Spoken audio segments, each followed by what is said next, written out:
Terlihat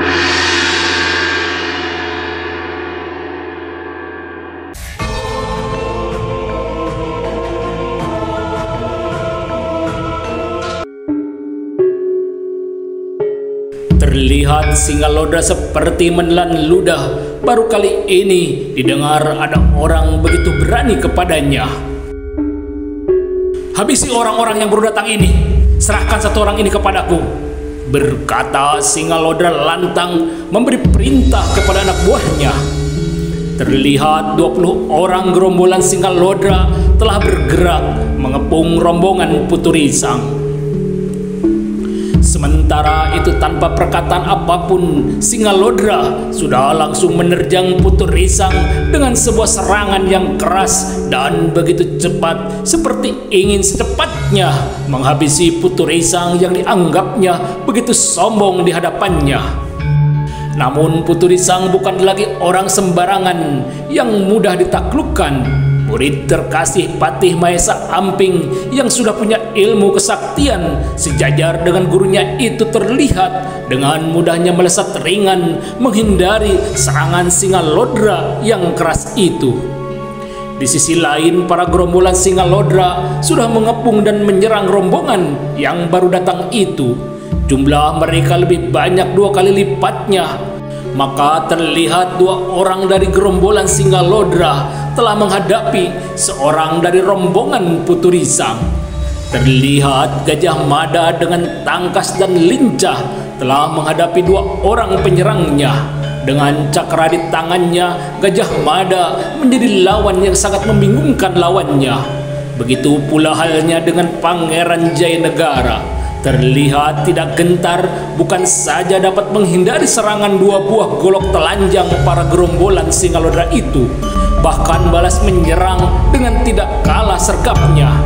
Sementara itu Pendeta Gunakara bukan seperti tengah bertempur, tapi seperti tengah melatih 2 orang gerombolan Singalodra yang sangat bernafsu menyerang Pendeta Gunakara. Tapi Pendeta Gunakara tidak juga balas menyerang, hanya tertawa menghindar ke sana kemari. Mungkin karena telah mendapatkan pencerahan jiwa, kedua suami istri Jayakatwang dan Turuk Bali tidak sepenuh hati menghadapi gerombolan Singalodra.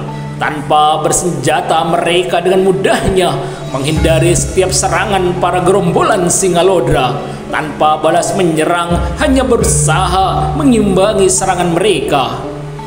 Semua gerak orang Majapahit itu tidak lepas dari penglihatan Pangeran Citraganda dan Dyah Rarawulan.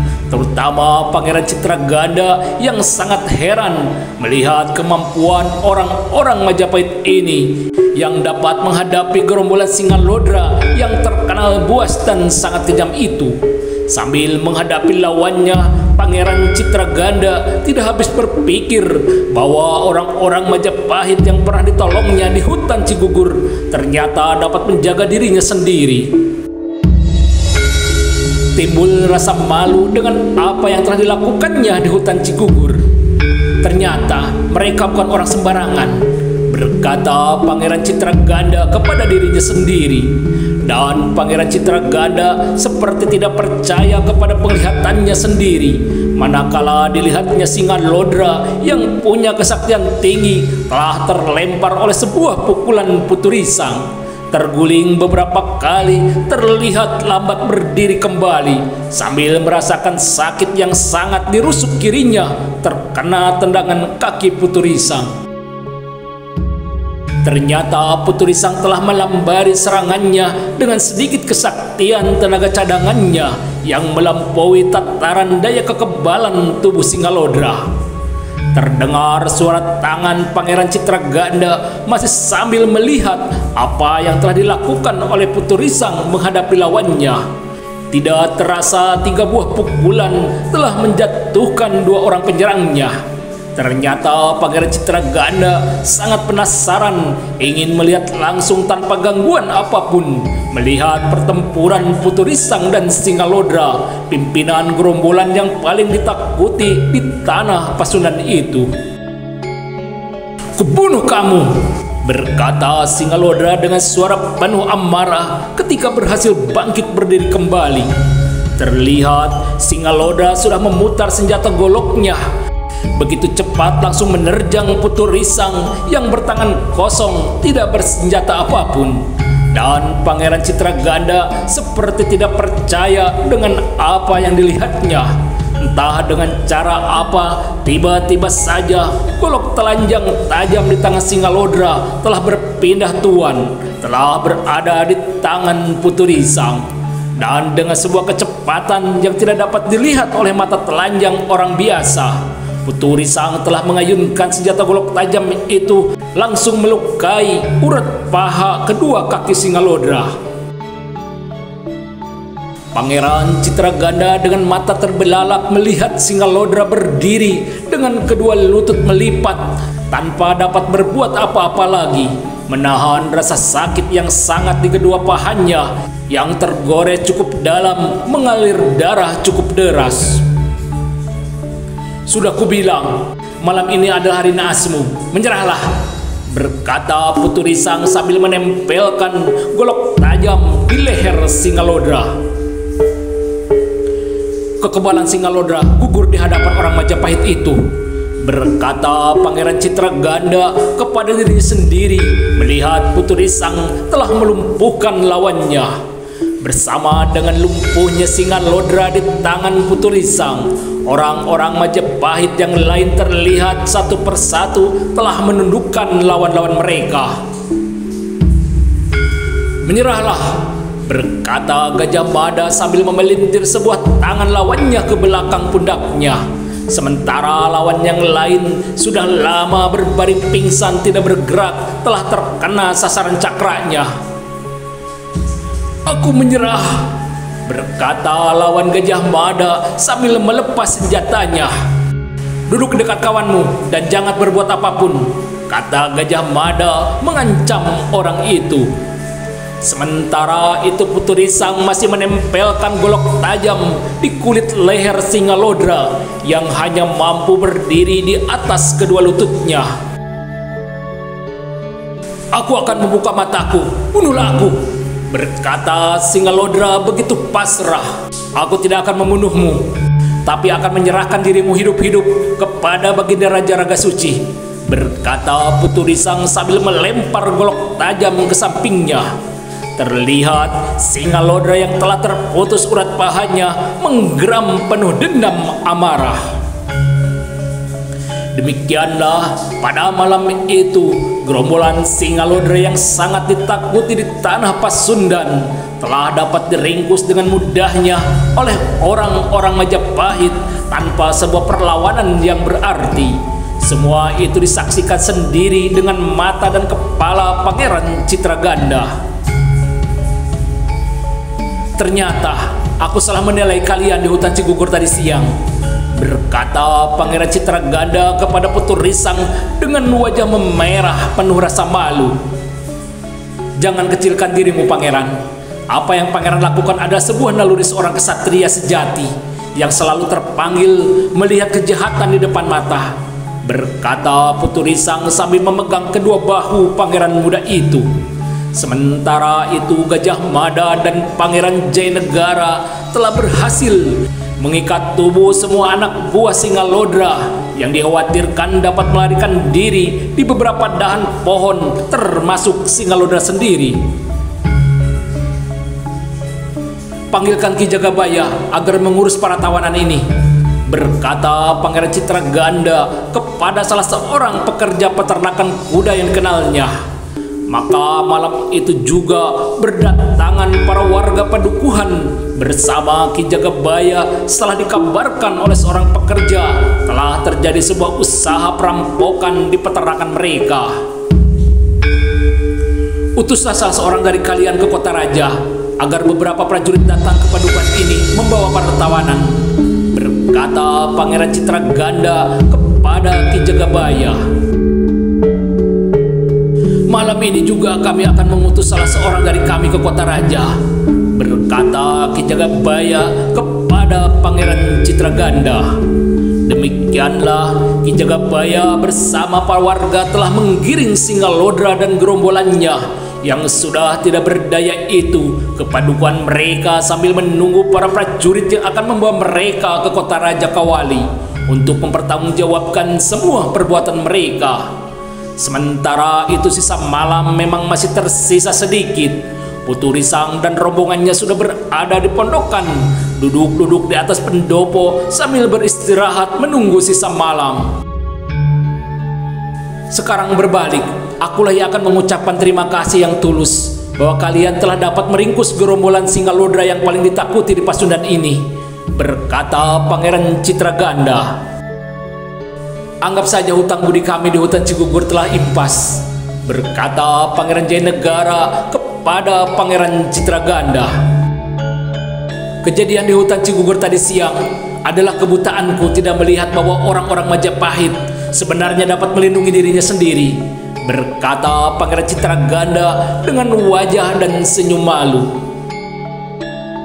Berbahagialah Baginda Ragasuci telah mempunyai putra dan putri seperti kalian, punya rasa bakti mengamankan tanah Pasundan dari orang jahat, berkata Pendeta Gunakara membesarkan hati Pangeran Citraganda. Dua orang putra dan putri yang masih harus banyak berlatih, berkata Pangeran Citraganda. Demikianlah malam itu memang masih sedikit tersisa, tapi mereka masih dapat tidur sejenak melepas kelelahan setelah menempuh perjalanan berkuda sepanjang hari, ditambah sebuah pertempuran yang tidak mereka duga sebelumnya harus bertemu dengan para gerombolan Singalodra. Dan tidak ada kejadian apapun sampai datang pagi di atas peternakan kuda di padukuhan parung kuda itu. Sebuah tempat yang baik untuk beternak kuda, kata Jayakatwang kepada Pendeta Gunakara yang telah bangun lebih dulu di pagi itu. Mereka pagi itu telah berjalan-jalan di sekitar peternakan kuda, melihat beberapa ekor kuda dilepas bebas di tempat terbuka tengah mencari makan sendiri.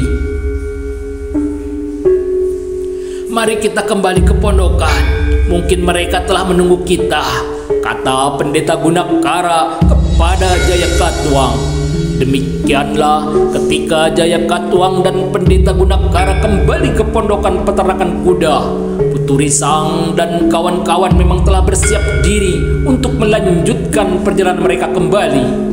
Dan hari sudah terlihat terang tanah, matahari sudah menghangatkan rumput halaman muka ketika Putu Risang dan rombongannya terlihat keluar halaman pondokan peternakan kuda itu.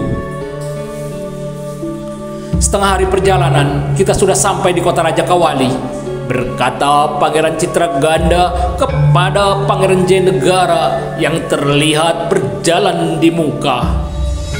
Sementara di dalam perjalanan itu, sepasang mata yang jeli tengah memperhatikan punggung seorang pemuda di depannya. Itulah mata indah Dyah Rara Wulan yang diam-diam memperhatikan Gajah Mada yang berkuda di depannya berjalan beriring dengan Putu Risang. Tapi tidak seorang pun yang mengetahui gerak-gerik curi pandang itu, juga perasaan yang ada di dalam hati gadis jelita Putri Raja Ragasuci itu. Tidak terasa matahari sudah mulai tergelincir sedikit dari puncaknya, manakala mereka telah melewati gerbang batas kota Raja Kawali. Terlihat Dyah Rara Wulan menarik napas panjang, sepertinya menyesali perjalanan yang singkat itu. Dalam hati ingin lebih lama lagi berjalan di belakang pemuda itu, Gajah Mada. Kembali terlihat Dyah Rara Wulan menarik napas panjang manakala mereka sudah berada di depan gerbang Istana Kawali. Demikianlah rombongan orang-orang Majapahit itu telah diterima sebagai tamu terhormat. Mereka telah ditempatkan di sebuah rumah panggung balai tamu, sebuah tempat yang khusus untuk para tamu kehormatan kerajaan di Istana Kawali. Dan sebuah kehormatan pula manakala Raja Ragasuci sendiri mendatangi balai tamu untuk menemui tamunya itu. Putraku telah bercerita semua tentang kejadian di peternakan kuda. Terima kasih telah meringkus gembong gerombolan yang paling licin di tanah Pasundan ini, Singalodra, berkata Raga Suci di tengah perjamuan makan siang bersama para tamunya dari Majapahit itu. Sudah menjadi sebuah kewajiban sesama saudara untuk saling membantu, kata Jayakatwang mewakili orang-orang Majapahit. Semoga kita dapat melaksanakan amanat Ayahanda Prabu Guru Dharma Siksa antara orang Pasundan dan Majapahit untuk selalu rukun, saling membantu sebagai saudara, berkata Raja Raga Suci.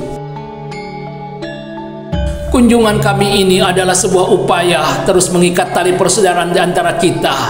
Itulah amanat Baginda Raja Kertarajasa yang merestui perjalanan kami ke tanah Pasundan ini, berkata Jayakatwang.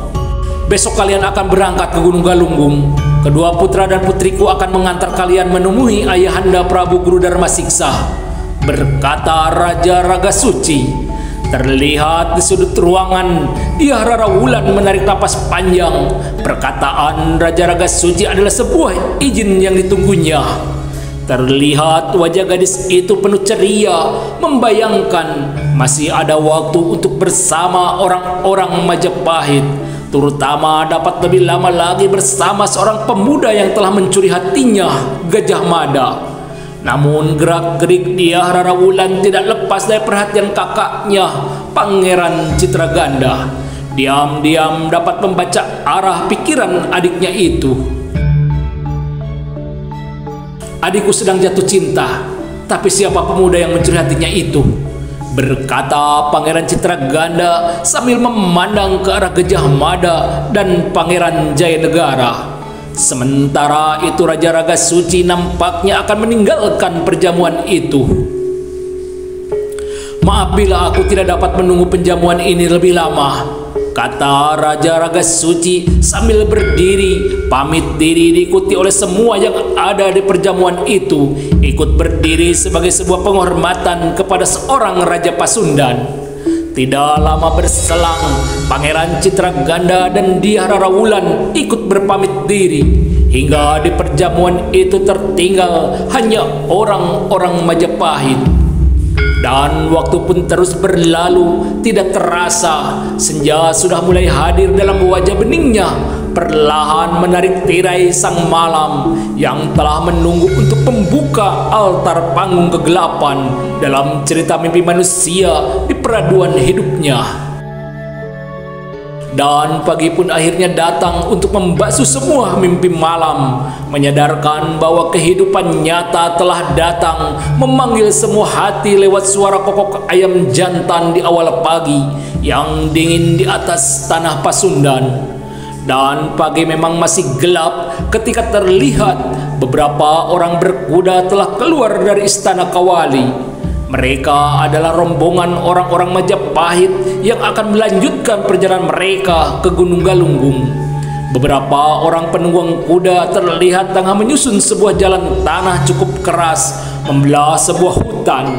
Hawa dingin pagi kadang menyelinap di antara desir angin yang bertiup sepoi membawa harum wangi tanah basah. Gunung Galunggung sudah terlihat, berkata Pangeran Citraganda sambil menunjuk ke sebuah gunung biru di hadapan mereka. Pada saat itu mereka memang baru saja keluar dari sebuah hutan lebat. Di hadapan mereka menghadang sebuah gunung biru menghiasi pemandangan hijau di sekitar mereka. Indahnya pemandangan alam Pasundan, kata Jayakatwang kepada Turuk Bali di sampingnya. Terlihat Turuk Bali hanya tersenyum sambil matanya ikut menikmati suasana pemandangan alam yang indah. Awas! Berkata tiba-tiba Putu Risang sambil melenting begitu cepat dari arah kudanya. Ternyata pendengaran Putu Risang yang sangat tajam sudah dapat mendengar suara desiran anak panah melesat di sisi kiri Dyah Rara Wulan begitu cepatnya. Tangan Putu Risang sudah dapat menangkap anak panah itu yang tengah meluncur deras beberapa jengkal dari bahu kiri Dyah Rara Wulan. Terima kasih, Berkata dia Rara Wulan dengan wajah gemetar, membayangkan anak panah itu meluncur menancap bahu kirinya. Sebuah pesan, berkata Putu Risang sambil membuka gulungan rontal di ujung anak panah itu. Terlihat semua orang menunggu dengan hati penuh tidak sabar gerangan pesan apa yang dikirim lewat anak panah itu. Guru Singalodra akan menantangmu, berkata Putu Risang membaca pesan lewat anak panah itu. Berhati-hatilah, Guru Singalodra telah membayangi perjalanan kita, berkata Putu Risang sambil memandang berkeliling mencoba mencari sebuah hal yang mencurigakan. Semua yang ada di situ terlihat mengikuti apa yang dilakukan oleh Putu Risang, memandang dengan cermat ke sekeliling mereka. Tapi tidak juga mereka temukan apa-apa, hanya beberapa daun samak belukar yang bergoyang ditiup desir angin saat itu. Mari kita lanjutkan perjalanan kita, berkata Putu Risang mengajak untuk melanjutkan perjalanan mereka kembali. Entah timbul dari perasaan sebagai seorang pria yang punya kewajiban melindungi seorang wanita, terlihat Gajah Mada telah memberanikan diri berjalan mendampingi dia Rara Wulan. Dan tak ada perasaan apa di dalam hati dia Rara Wulan merasakan sebuah kedamaian berada di sisi Gajah Mada. Rasa takut terhadap ancaman Guru Singalodra seperti telah mencair.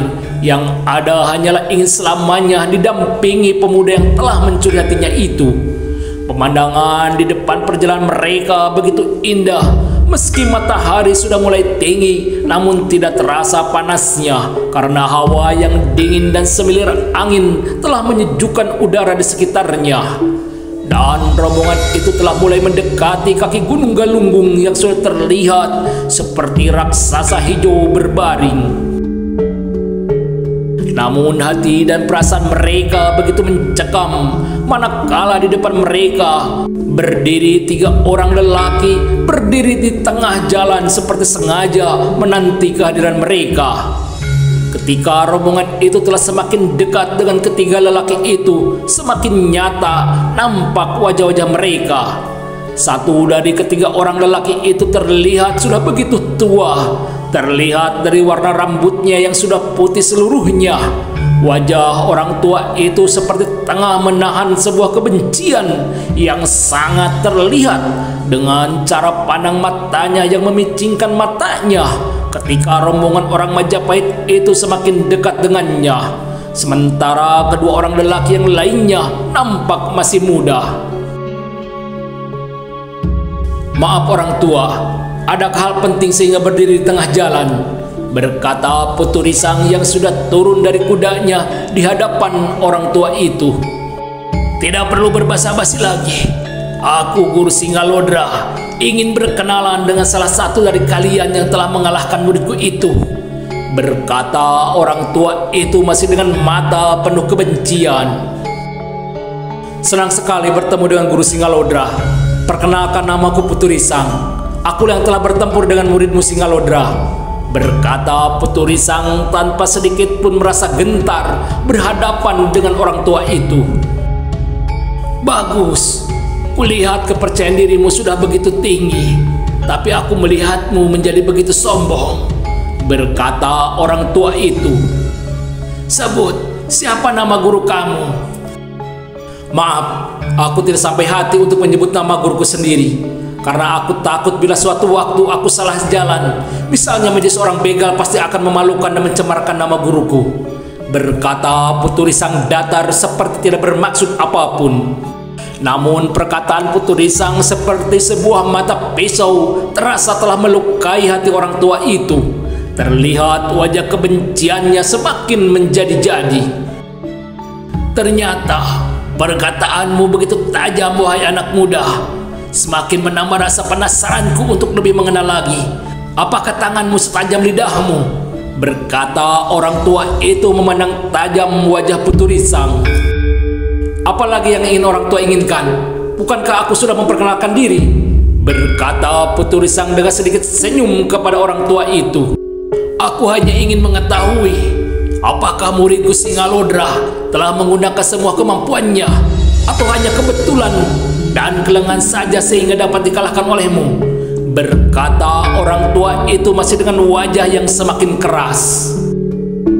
Kami baru beberapa hari ini menginjak bumi Pasundan, dan aku baru tahu bagaimana cara orang Pasundan untuk saling mengenal.